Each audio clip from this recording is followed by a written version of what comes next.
తాడేపల్లిలోని జనసేన పార్టీ కార్యాలయంలో జనసేన శాసనసభాపక్షం సమావేశమైంది. ఈ సమావేశంలో నేతగా ఏకగ్రీవంగా ఎన్నుకుంది జనసేన.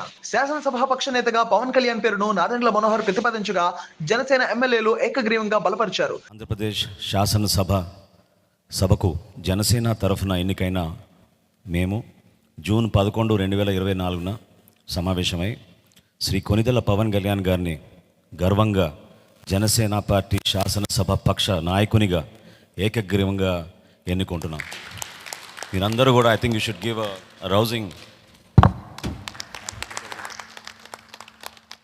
2024 ఎన్నికల్లో టీడీపీ బీజేపీలతో జతకట్టి 21 అసెంబ్లీ స్థానాల్లో పోటీ చేసి 2 ఎంపీ స్థానాల్లో పోటీ చేసి విజయం సాధించి దేశం మొత్తాన్ని తన వైపు చూసేలా చేసింది జనసేన. కూటమి ఏర్పడటంలో కీలక పాత్ర పోషించిన జనసేన అధినేత పవన్ కళ్యాణ్ పై ప్రధాని మోదీ కూడా ప్రశంసలు కురిపించారు. గత ఎన్నికల్లో ఒకే ఒక్క సీటుకు పరిమితమై ఘోర పరాభవాన్ని మూటగట్టుకున్న జనసేన ఇప్పుడు 21 సీట్లతో గర్వంగా అసెంబ్లీలో అడుగుపెట్టేందుకు సిద్ధమవుతోంది.